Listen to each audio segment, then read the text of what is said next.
Você já parou para pensar que a sua empresa pode estar pagando impostos a mais?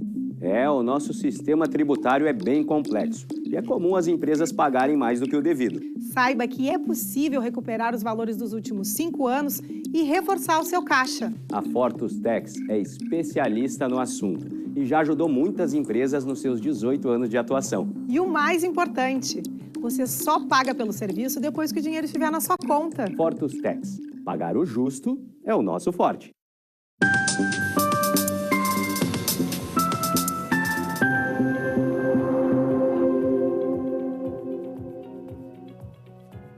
Olá, sejam todos bem-vindos. Está no ar o programa Papo Certo. Comigo, Amanda de Oliveira e Evanira Guiar. De segunda a sexta, às 8h30 da noite, estamos aqui na sua TV e falamos sobre diversas áreas do direito, empreendedorismo, política e saúde. Papo de saúde, e o tema é doença renal crônica e pedras nos rins. De acordo com os dados do Ministério da Saúde, a estimativa é que mais de 10 milhões de brasileiros têm doenças renais. Para falar sobre este tema, estamos recebendo o Dr. Lucas Gobetti da Luz, que ele é nefrologista do Hospital Moinhos de Vento, vice-presidente sul da Sociedade Brasileira de Nefrologia e membro do Comitê Científico da Sociedade Gaúcha de Nefrologia. Muito boa noite e obrigado pela presença aqui no Papo Certo. Muito obrigado, Amanda. Muito obrigado, Evanir, por essa janela de oportunidade para falar sobre esse assunto que é importante, que é a doença renal crônica. Realmente, doutor, seja muito bem-vindo. E você aí de casa que está nos assistindo já pode participar do Papo Certo, enviando a sua pergunta ou comentário através do nosso WhatsApp 51 3029 8080 para interagir com o nosso convidado. Fique aí, em 30 segundinhos estamos de volta.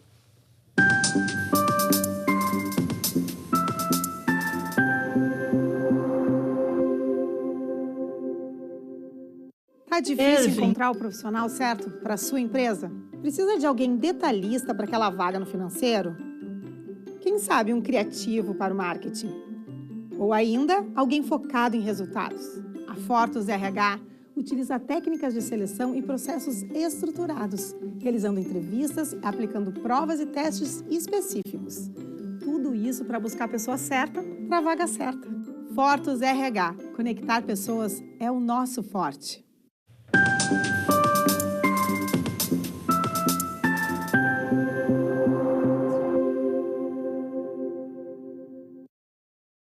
De volta com o Papo Certo. E não se esqueçam que também estamos ao vivo pelo YouTube e Facebook. E vocês podem compartilhar o programa através dessas plataformas.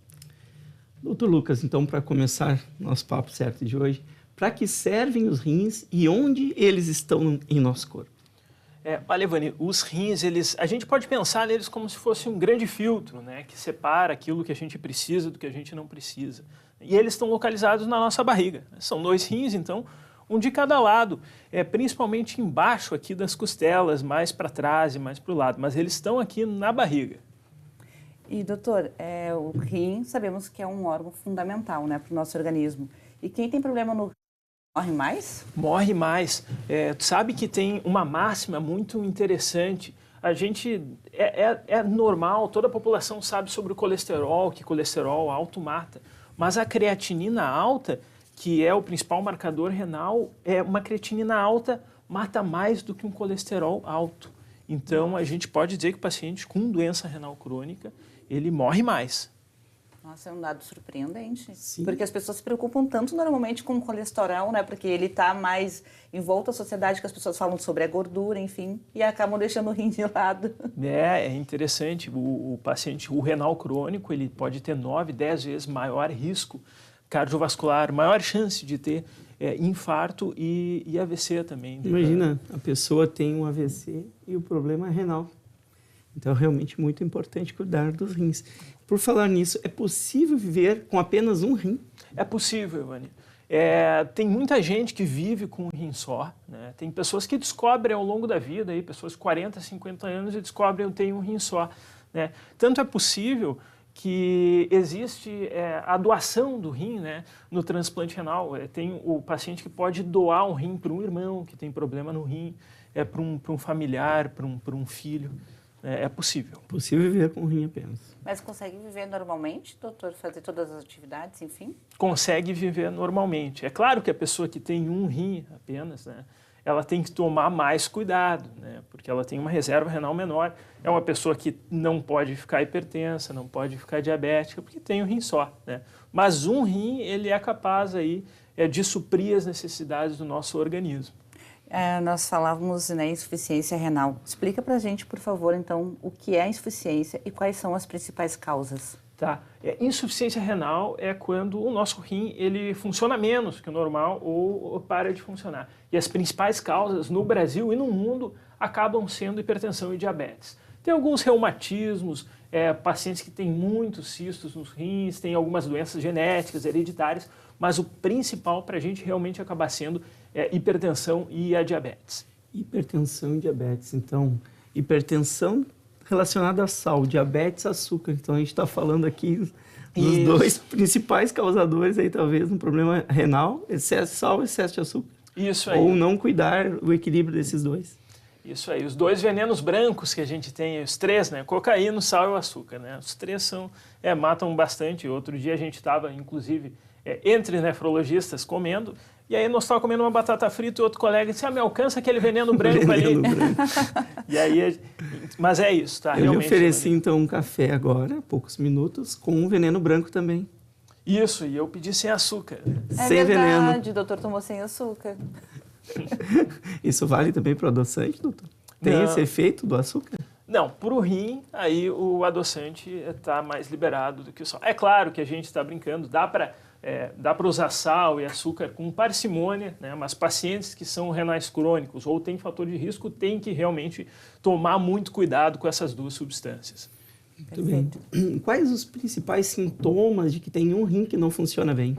Olha, quando o rim não funciona bem, né, o paciente e a gente tem sintomas, isso significa que a pessoa já tem realmente uma reserva renal muito baixa, porque a pessoa pode viver com 40%, 50% dos rins.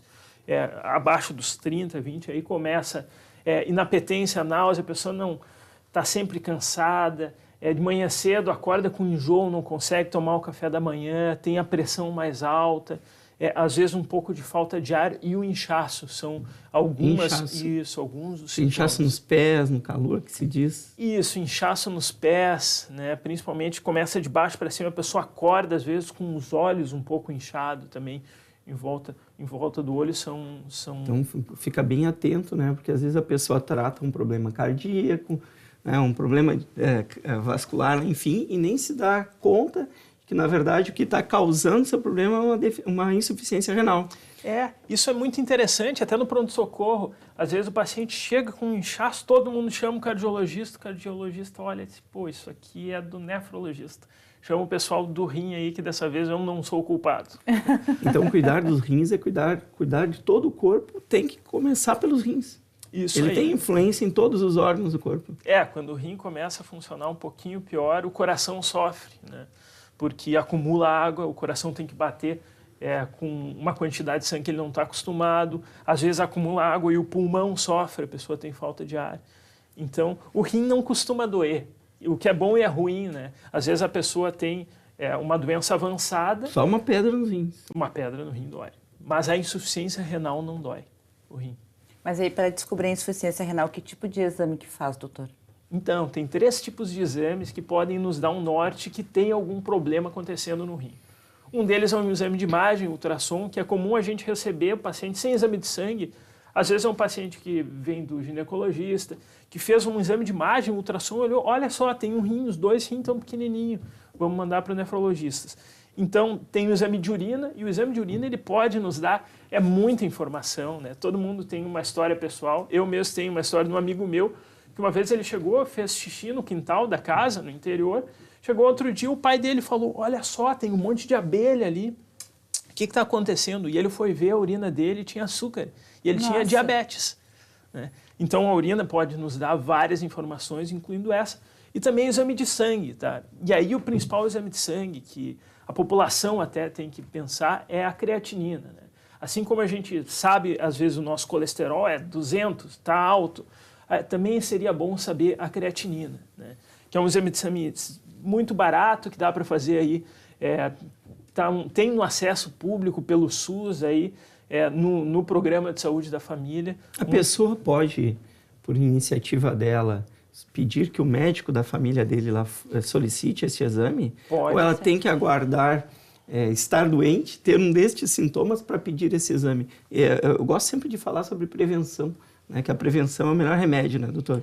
Tem como uma pessoa que está nos assistindo aqui, que está relativamente saudável, sem um problema, sem nenhum desses sintomas, pedir para o seu médico ver como é que está funcionando os seus rins? Claro, Ivanir, essa conscientização da população é fundamental, né? A pessoa tem que cuidar de si também. Isso passa por conversar com o próprio médico e dizer, olha, eu nunca fiz nenhum exame de sangue do rim, né? A senhora poderia, por favor, pedir uma creatinina? Não é um exame caro, é um exame que nos dá uma ideia boa de função renal. Inclusive, no Dia Mundial do Rim, esse ano, no slogan aí da Sociedade Brasileira de Nefrologia foi creatinina, exame de creatinina para todos, porque todo mundo teria que fazer pelo menos uma vez aí um exame de creatinina. Excelente. Doutor, agora a gente vai passar para uma outra parte, que é a parte realmente preocupante. E quando o rim para de funcionar, o que acontece? Bom, se o rim parou de funcionar, e aí dá para dizer que nós somos privilegiados na nefrologia. Se o coração para de bater, a pessoa morre, né? O pulmão também, existem as situações de transplante de urgência, mas se o rim para de funcionar, a gente tem uma alternativa, né? Que é a diálise, que pode ser feita pela barriga, diálise peritoneal, ou o mais comum, que é a hemodiálise, que é pelo sangue, né? A hemodiálise funciona como um rim artificial, né? Então a pessoa vai lá, usualmente 3 vezes por semana, 3 a 4 horas, e isso é suficiente para manter a pessoa viva. Tem alguns desses pacientes que são renais crônicos, que o rim não funciona, que são candidatos, e não são todos, 30%, 40%, o transplante renal. Tá? O paciente que transplanta, transplante é a melhor terapia para aqueles que são elegíveis, nem todos são, né? E lembrar que aqui no Rio Grande do Sul a gente tem cerca de 15 mil gaúchos e gaúchas que estão em hemodiálise hoje. 15 mil. Nossa, é um número altíssimo. É uma grande população. Doutor, a diálise dói e ela trata o rim? E qual é a função da hemodiálise? A função da hemodiálise e aí a gente volta aí para a tua primeira pergunta, para que serve o rim? É uma espécie de filtro, né? A gente acaba filtrando aí algumas toxinas que o organismo acumula, tem algum manejo de sal mineral, tira um pouco do potássio, e a hemodiálise, ela na verdade não cura o rim. Ela faz o papel de um rim que não está funcionante. Faz o papel, não cura. É como se fosse um motorzinho. Isso, é como se fosse um rim artificial. Quantas vezes o senhor falou por semana tem que ser feito? 3 vezes. E este serviço, né?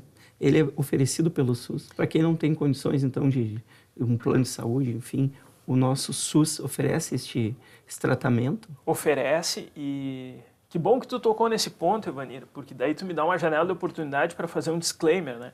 A grande maioria desses 15 mil, eles estão abarcados aí no Sistema Único de Saúde, né? Que há hoje uma crise humanitária relacionada à hemodiálise devido a repasses que são repasses aquém do custo. Então, a grande maioria das clínicas de diálise que atendem SUS hoje, elas operam num déficit estimado aí no estado do Rio Grande do Sul, levando em consideração o custo do Rio Grande do Sul, em 40%. 40% deve estar. Então, tem a chance de fechamento de muitas dessas unidades. Pode dizer que seria mais de 15 mil pessoas que poderiam estar fazendo a hemodiálise se tivéssemos essa condição da estrutura clínica? Não, são esses 15 mil pessoas, e aí tem um efeito em cascata. Por exemplo, vamos dizer que um município feche a hemodiálise. Acumula em outro. Acumula em outro. E todos esses pacientes, eles têm que viajar 3 vezes por semana. E aí, além de estar 4 horas ali fazendo hemodiálise, ainda tem todo esse deslocamento. Isso. O que é doloroso passa a ser muito mais doloroso ainda. Cruel. Isso. É claro que tem toda uma mobilização, inclusive da Sociedade Brasileira de Nefrologia, para tentar evitar que isso aconteça, mas se não houver nenhum reajuste aí em relação à tabela do SUS, tem uma chance grande de uma crise humanitária. Então, vamos fazer breve. Aqui uma aclamação aí pública, não é, aos nossos políticos aí que realmente comprem essa luta aí de tantas pessoas, 15 mil gaúchos aí que sofrem com problema de hemodiálise e vamos lá, senhores, que cuidem da nossa saúde. Doutor, eu queria te perguntar duas coisinhas. Se a diálise ela é para sempre e o que muda na vida da pessoa que faz?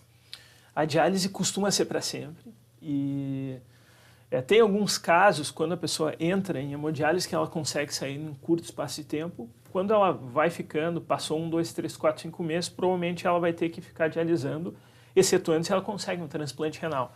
A pessoa que transplanta, ela não precisa mais fazer hemodiálise, tá? Muda muita coisa, tá? Muda muita coisa porque esses pacientes eles têm 4 horas que eles ficam sentados no mesmo lugar, né? Então isso dificulta o trabalho. São pacientes que não podem muitas vezes fazer atividade física pesada, inclusive por causa do acesso vascular da fístula que eles precisam para fazer a diálise. Perfeito. Esses esportes a pessoa pode fazer? Pode fazer atividade física moderada. É bom. O paciente renal crônico que se movimenta mais, ele vive mais também, né? Assim como os pacientes que não são doentes renais crônicos. O corpo é uma máquina feita para se movimentar. Então não é o fato de ter essa insuficiência renal, doutor, que a pessoa tem que se entregar. Muito pelo contrário, é aí que ela tem que se movimentar para o corpo continuar funcionando, correto? Isso, é claro que a gente não exageradamente, sim, não vai ser um atleta, mas... Mas, sim, o renal crônico sedentário, ele morre mais do renal crônico que não é sedentário. Perfeito. Nós chegamos então ao finalzinho do nosso primeiro bloco. Voltamos logo em 30 segundinhos para conversar também com a nossa audiência. Fiquem aí com a gente.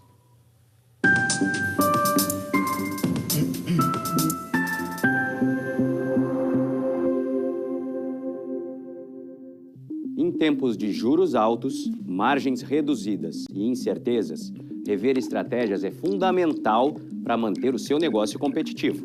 Esse cenário exige planejamento e organização financeira. Nessas horas, qualquer ajuda é bem-vinda, mas a ajuda de um especialista é necessária. A Fortus Consulting conhece na prática e tem as soluções adequadas para cada situação. Fortus Consulting. Melhorar os seus resultados é o nosso forte.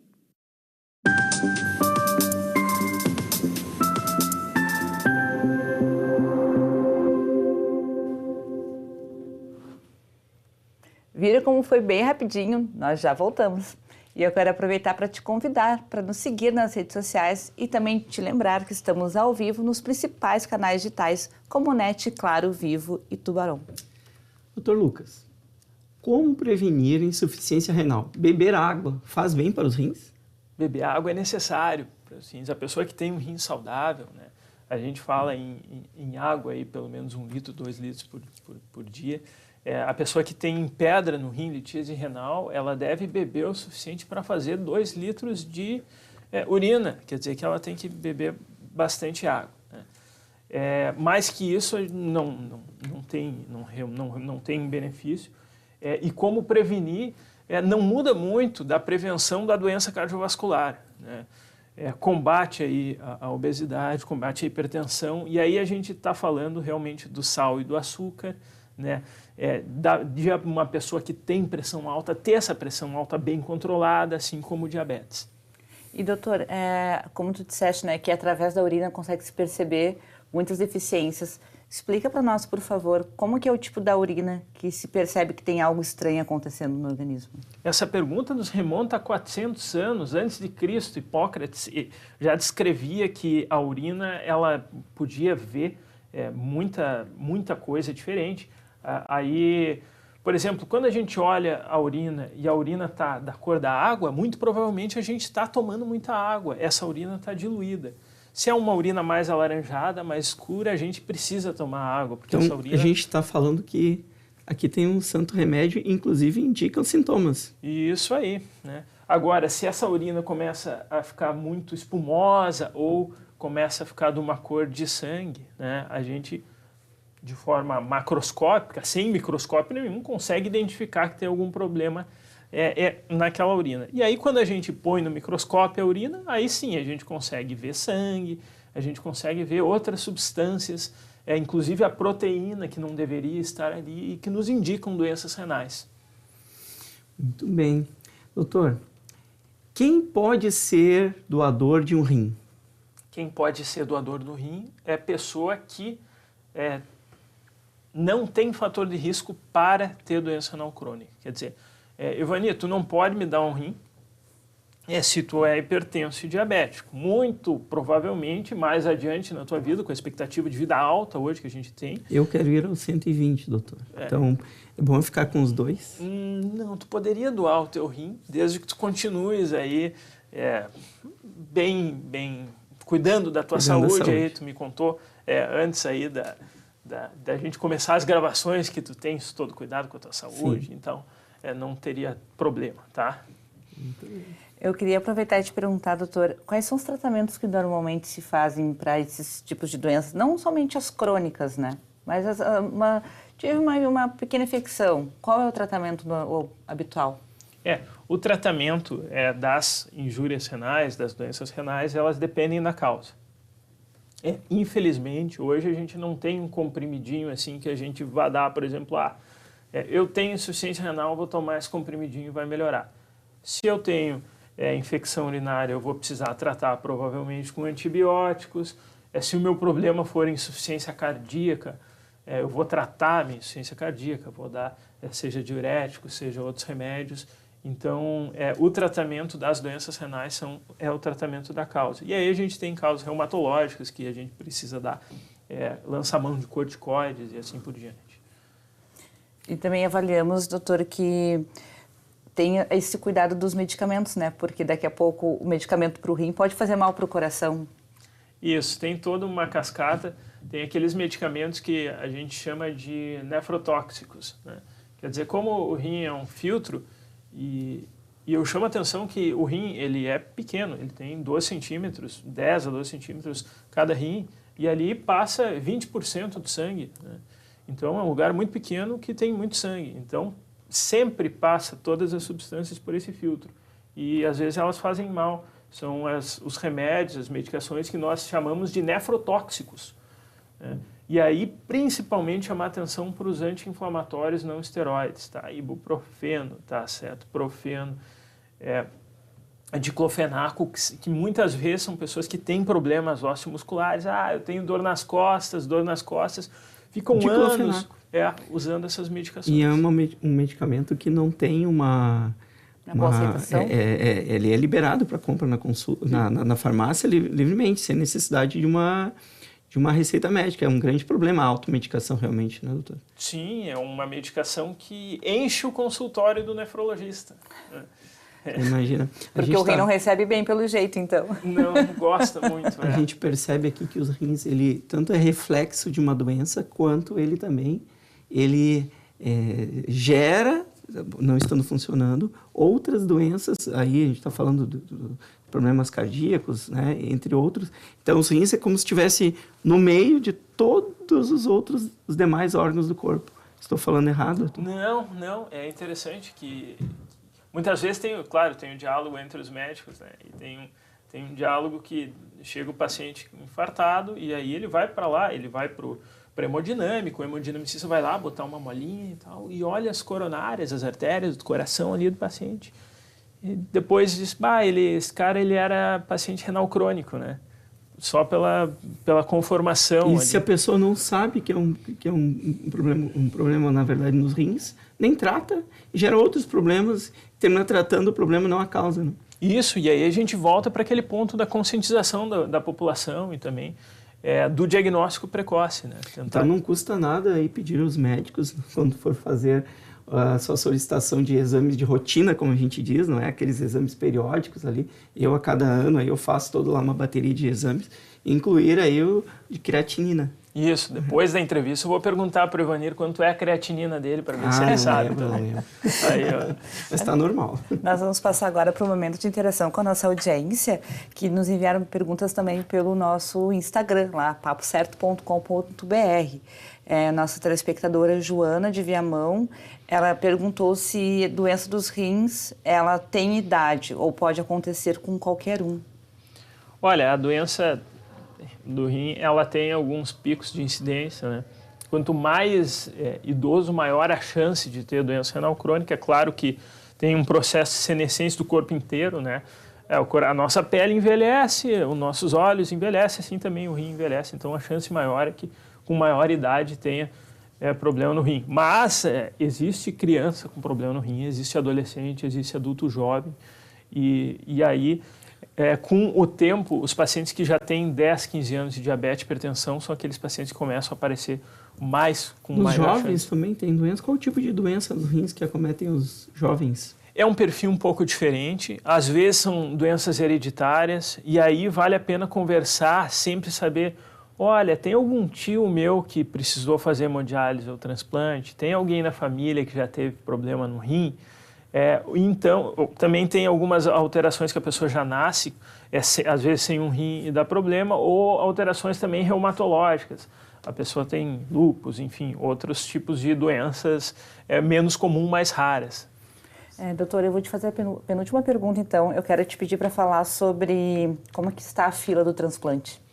A fila do transplante é uma coisa interessante, tá? Porque ela não é baseada em chegada, só em chegada, né?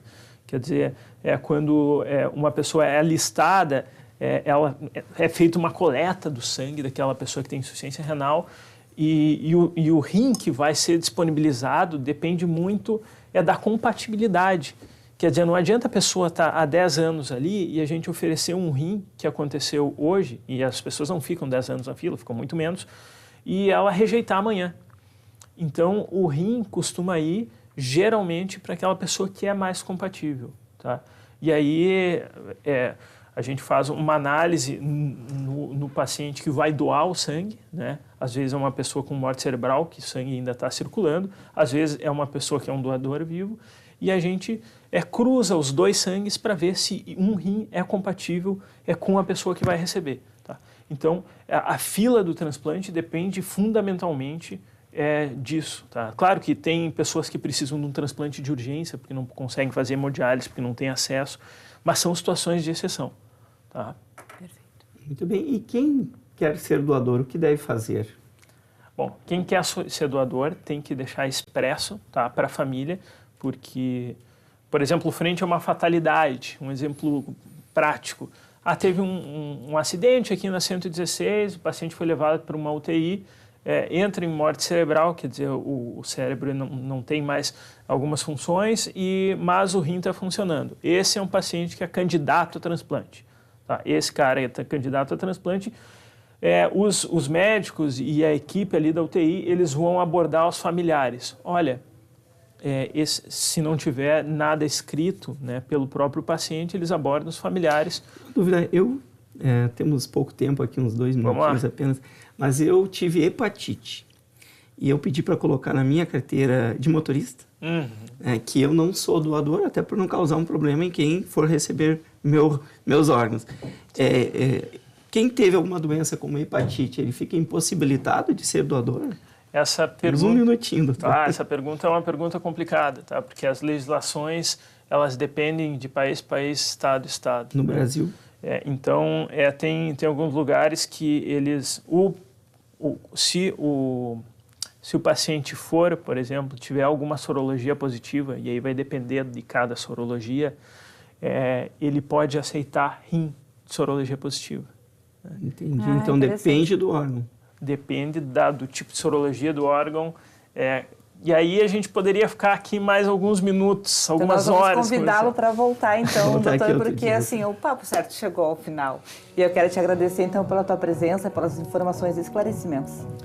Muito obrigado pela oportunidade. Realmente vou voltar, então, aqui a conversar com a Amanda, com a Vânia. Tá? E fica essa mensagem final, tá? Saiba a sua creatinina, né? Porque ela é tão importante quanto o seu colesterol. Tá bom, pessoal? Obrigada. E eu agradeço também a você por ter nos assistido e lembro que o nosso programa é reprisado de segunda a sexta às 7h30 da manhã aqui na sua TV. Então, amanhã, neste mesmo horário, estaremos aqui e esperamos por todos vocês. Até lá!